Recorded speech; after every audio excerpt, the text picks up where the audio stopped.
बहनों और भाइयों, मैं हूं आपका होस्ट जटाशंकर पंडित जी। आज इस एपिसोड में रामचरितमानस के बालकांड में तुलसीदास जी की दीनता और राम भक्ति में कविता की महिमा की चौपाई। कवित रसिक न राम पद नेहू तिन्ह केहे सुखद हास रस एहू भाषा भनिति भोरी मति मोरी।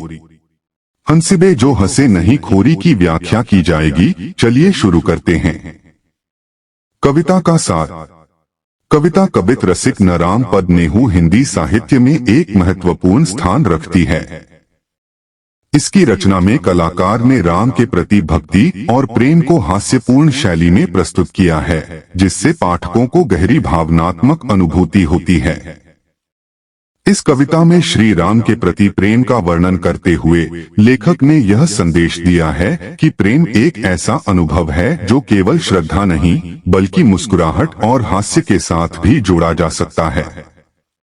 कविता का मुख्य भावार्थ यह है कि भक्ति केवल गंभीरता का प्रतीक नहीं है, बल्कि इसमें आनंद और सौम्यता भी समाहित हो सकती है। इस दृष्टिकोण को समझने के लिए पाठकों को ध्यान देना होगा कि कैसे हास्य और आनंद का अनुभव श्री राम के प्रति हमारी निष्ठा को और गहरा करता है।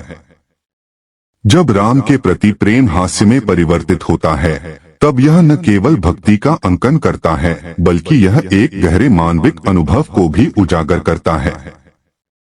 यह दर्शाता है कि हम ईश्वर की भक्ति में अपनी मुस्कुराहट को शामिल कर सकते हैं, जिससे आध्यात्मिकता और आनंद का संतुलन बनता है। इस कविता में राम के प्रति अतीत की यादें, उनके गुण और भावनाओं का अनुसरण किया गया है, जो पाठकों को एक गहन रिश्ता स्थापित करने में मदद करता है। कवि ने जिस प्रकार से राम की लीला और व्यक्तित्व का चित्रण किया है, वह हमें उनके प्रति आत्मीयता और श्रद्धा का अनुभव कराता है।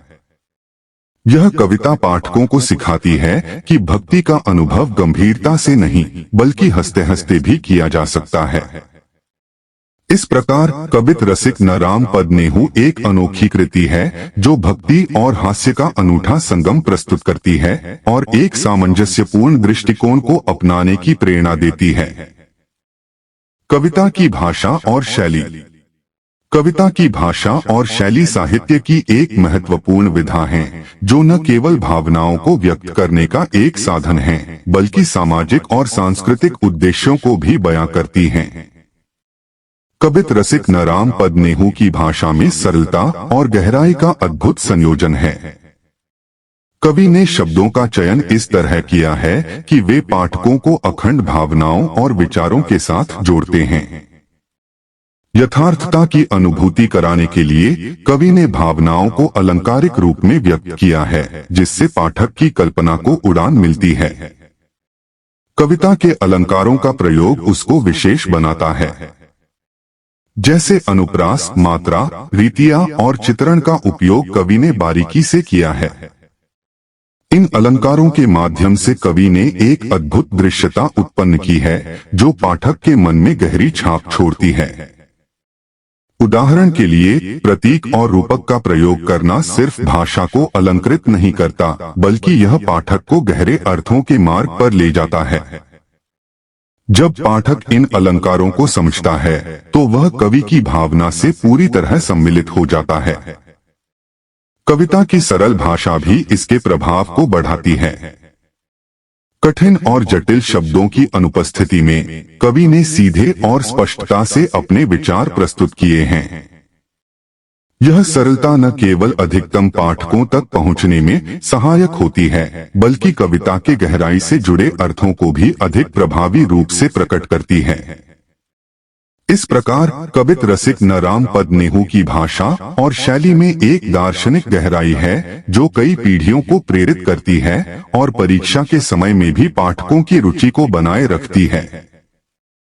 रस और हंसी का संबंध।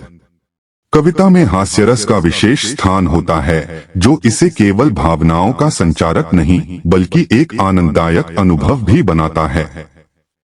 हास्य का प्रयोग कविता में न केवल मनोरंजन के लिए होता है, बल्कि यह पाठकों की मनोदशा को भी संतुलित करता है। जब पाठक किसी हास्य कविता को पढ़ता है तो उसके मन में आनंद और हंसी का अनुभव होता है, जो उसकी समग्र पढ़ाई को हल्का और सुखद बनाता है। कविता के माध्यम से हास्य का प्रयोग सभी वर्गों के लोगों के लिए योजना और सृजनात्मकता का एक उत्कृष्ट उदाहरण प्रस्तुत करता है। हास्यरस श्रोताओं और पाठकों को जोड़ता है और यह संवाद को और अधिक प्रभावी बनाता है। हास्य के तत्व को शामिल करने से न केवल कविता की विषय वस्तु में विविधता आती है, बल्कि यह एक गहरा संदेश भी प्रसारित करता है। जब पाठक हास्य का अनुभव करते हैं, तब वे तात्कालिक चिंता और शोक को भुलाकर एक सकारात्मक दृष्टिकोण अपनाते हैं। इस प्रकार रस और हंसी का संबंध काव्यात्मकता का एक महत्वपूर्ण पहलू है। यह न केवल पाठकों के मन को प्रसन्न करता है, बल्कि एक गहरी सोच और सृजनात्मकता को भी प्रेरित करता है। राम के प्रति प्रेम और रसिकता को अभिव्यक्त करने के लिए हास्य का सहारा एक प्रभावशाली दिनचर्या है। वास्तव में कविता के सृजन में हंसी और हास्य एक अद्वितीय सूत्र का काम करते हैं, जो इसके मनोहारी और संवेदनशील पहलुओं को उजागर करते हैं। भक्ति और हास्य की आपसी संवाद। भक्ति और हास्य एक दूसरे के साथ गहराई से जुड़े हुए हैं और इनका समन्वय हमारे जीवन को अधिक आनंदमय बनाता है। भक्ति, जो कि ईश्वर के प्रति समर्पण और प्रेम का प्रतीक है, को हास्य के माध्यम से और अधिक सौम्य और प्रभावी बनाया जा सकता है। भारतीय साहित्य और लोक कथाओं में भक्ति के साथ हास्य के तत्व का इस्तेमाल करने का एक लंबा इतिहास है। यह हम सभी को याद दिलाता है कि साधारणता में भी दिव्यता हो सकती है। भक्ति में हास्य का समावेश विशेष रूप से तब महत्वपूर्ण हो जाता है जब भक्त स्वयं को गंभीरता से बचाना चाहते हैं। यह हैरान करने वाली बात है कि भक्ति का अभ्यास करते समय साधक अपने लिए एक हल्का मनोबल बनाए रख सकता है। जब भक्त विभिन्न ईश्वर की लीलाओं का वर्णन करते हैं, तो इसमें हास्य का पुट देते हुए वे अपने श्रद्धा को और अनन्य बनाते हैं। उदाहरण के लिए कृष्ण के बाल लीलाओं का वर्णन कई बार हास्यपूर्ण रूप में किया जाता है, जिससे भक्तों को आनंद और संतोष मिलता है। भक्ति में हास्य जोड़ने से न केवल श्रद्धा और प्रेम की भावनाएं प्रबल होती हैं, बल्कि यह जीवन को भी सुखद बनाता है। जब हम हंसते हैं, तो हमारे मन में सकारात्मक भावनाएं जागृत होती हैं और यह हमें अधिक संतुलित और सुखी जीवन की ओर अग्रसर करता है। हास्य हमें अपने आसपास की दुनिया को हल्के फुल्के दृष्टिकोण से देखने का अवसर प्रदान करता है, जिसे हम अक्सर गंभीरता में भूल जाते हैं। इस प्रकार भक्ति और हास्य का संबंध हमारे जीवन के अनुभव को समृद्ध करता है। जब हम एक दूसरे के साथ हंसते हैं और भगवान के प्रति प्रेम को साझा करते हैं, तब हम न केवल अपने ही जीवन में सुख और आनंद का अनुभव करते हैं, बल्कि हमें एक व्यापक समुदाय का हिस्सा होने का एहसास भी होता है। अंत में यह समझना महत्वपूर्ण है कि भक्ति और हास्य का संयोग हमारे मन व मस्तिष्क को न केवल आनंदित करता है, बल्कि हमें एक गहरी आध्यात्मिकता की ओर भी ले जाता है। आज का एपिसोड यहीं समाप्त करते हैं। अगले एपिसोड में अगली व्याख्या के साथ उपस्थित होंगे। यदि यह व्याख्या आपके हृदय को कहीं स्पर्श कर जाए, तो आभार रूप में आप इसे शेयर और लाइक करना बिल्कुल भी न भूलें। इस भगवत कार्य को जन जन तक पहुंचाने में हमारा सहयोग करें। धन्यवाद। इसी आशा के साथ आपसे विदा लेता हूं। जय जय सीताराम।